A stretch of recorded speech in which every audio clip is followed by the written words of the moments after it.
Hello lovely viewers, good morning. তারপর বলো কেমন আছো তোমরা? আমি সব সময় আশা করব খুব খুব ভালো থাকবে সব সময়। আর সঙ্গে আমিও ভালো আছি। এক কাপ চা দিয়ে শুরু করছি আজকের সকাল থেকে ব্লগটি। আর অবশ্যই তোমাদের সঙ্গে নিয়ে অনেক ধরনের গল্প করব, সঙ্গে আমার কাজকর্মগুলোও থাকবে। এখন এই মুহূর্তে কিন্তু সকালে 8:30টার মধ্যে আমি পৌঁছে যাচ্ছি ভোট দিতে। ছেলেকে সঙ্গে নিয়ে যাচ্ছি, ও দাঁড়িয়ে থাকবে। তারপরে ভোটটা দিয়েই চলে আসবো। তারপরে আমার কাজকর্মগুলো চলবে। আর অবশ্যই তোমাদের সঙ্গে কিন্তু গল্পও করব। ভোট দিয়ে আসার পরেই আমার রান্নাবান্না এইগুলো করব। আমরা সবাই একটা বড় চিন্তায় আছি, তাই না? আমি তো আছি। আগাম যে ঝড়ের পূর্বাভাস আমরা বিভিন্ন জায়গা থেকে পাচ্ছি, সেই ঝড় সংক্রান্ত খবর শুনে মনে একটা ভয় বা ভীতির সৃষ্টি হয়েছে। আশা করি সবারই হয়েছে। তবে ঝড় দেখে ভয় পেলে হবে না, আমাদের কিছু সতর্কতা অবলম্বন করতে হবে। কী সেই সতর্কতা? সেইগুলো নিয়েই আজকে আমার মুখ্য আলোচ্য বিষয়। আর বললাম না, ভোটটা তোমাদের দেখিয়ে দিলাম। ভোট দিয়ে এসে আমি কিন্তু রান্নাবান্না শুরু করে দিয়েছি। চলো ঝড় নিয়ে আবার গল্প করি। আগাম যে ঝড়, সেই ঝড়টার কিন্তু একটা নামকরণও করা হয়ে গেছে। ঝড়টার নাম কিন্তু রেমাল। আশা করি এরই মধ্যে সবাই শুনতে পেয়েছো বা জেনেও গেছো রেমাল। আর রেমাল শব্দের অর্থ কিন্তু বালু। আর এই নামকরণটা করেছে কিন্তু ওমান থেকে। আমফানের কথা ভুলে গেলে চলবে না, তাই না? মানে গত ঝড় যে আমফান আমাদের চরমতম শিক্ষা দিয়ে গেছিলো, সেখান থেকে তো সতর্কতা অবলম্বন করতে হবে, আমাদেরকে সতর্ক হতে হবে। প্রাকৃতিক দুর্জয় হতেই থাকবে আর হবে, এটা মানে আমাদের ক্ষমতার বাইরে রোধ করা। তাই জন্য আমাদেরকে বুদ্ধি করে চলতে হবে, আমাদেরকে সতর্ক থাকতে হবে। আশা করি সেই সতর্কতা অবলম্বন করলে কারো কোনো অসুবিধা হয় না। চলো একটু আবার ফিরে যাই ঝড় সংক্রান্ত ব্যাপার।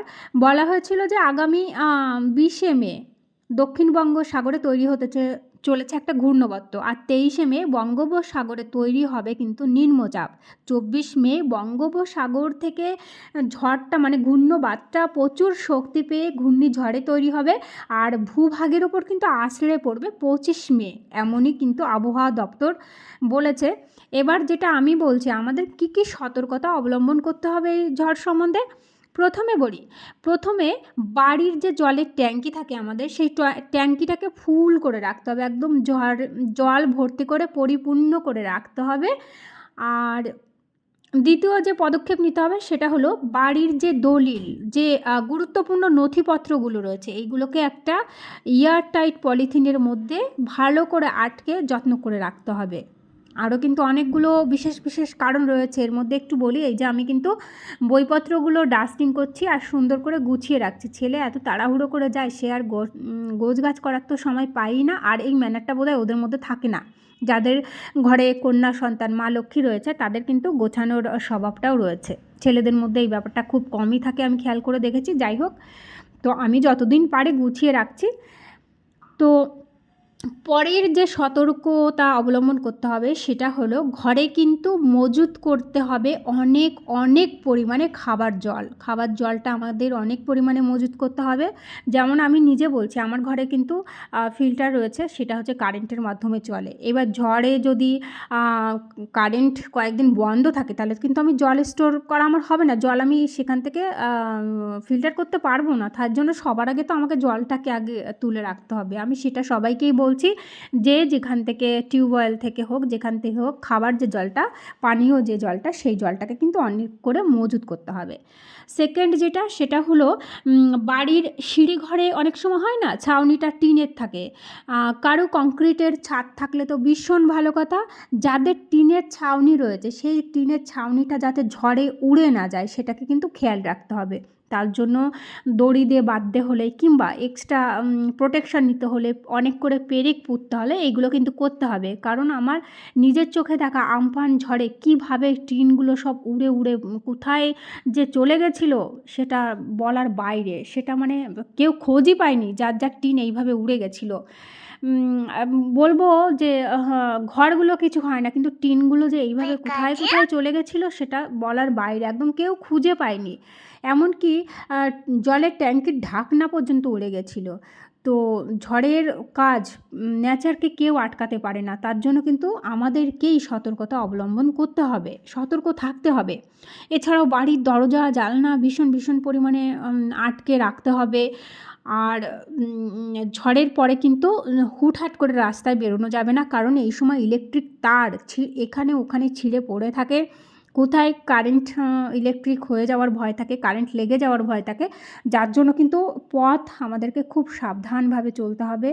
খেয়াল করতে হবে যে আমি হাঁটতে গিয়ে কোনো ছেঁড়া তারের উপর কি পাটা রাখলাম, বা আমি গাড়িতে চেপে বসলাম কি তারের উপরতে আমার গাড়িটা চলে গেল। এগুলো কিন্তু খুব খুব পরিমাণে খেয়াল করে আমাদেরকে চলতে হবে। পরের সতর্কতা অবলম্বন হিসাবে আমি বলবো যে কিছু ক্যাশ টাকা হাতে রাখতে হবে, কারণ ঝড় হয়ে যাওয়ার পরে ইলেকট্রিক সার্ভিস কিন্তু বেশ কিছুটা সময় পরে হয়।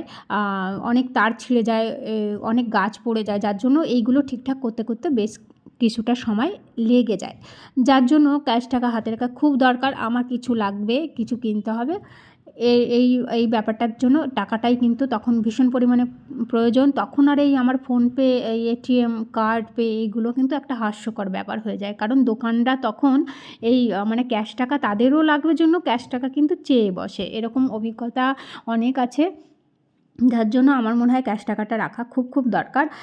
আর আরেকটা কথা আবার বলবো যে জলটা অনেক করে স্টোর করতে হবে, কিছু খাবার মজুদ রাখতে হবে, আর দলিল থেকে শুরু করে প্রয়োজনীয় নথিপত্র এগুলো তো এয়ারটাইট কভারের মধ্যে রাখতেই হবে। এই হচ্ছে ঝড়ের সতর্ক বার্তা, সতর্ককরণ অবলম্বন হিসাবে এই কথাগুলো আমি বললাম। আশা করি সবার খুব খুব কাজে লাগবে। আর এই যে বিকেলটায় আমি বসেছিলাম এখানে চা খেতে খেতে তোমাদের সঙ্গে একটু শেয়ার করলাম বিকেলের মেঘগুলো যেন একসঙ্গে হয়ে জোট পাকাচ্ছে, কখন যেন ধেয়ে আসবে, এমনই তার রূপ। তো যাই হোক, আমার ভিডিওগুলো যদি তোমাদের ভালো লেগে থাকে তাহলে প্লিজ লাইক, শেয়ার, কমেন্ট এবং সাবস্ক্রাইব করে আমার পাশেই থেকো। নতুন যে বন্ধুরা আমার পাশে থাকার জন্য, আমাকে সাপোর্ট করার জন্য অনুরোধ রইল। আর সমস্ত আমার পরিচিত বন্ধুরা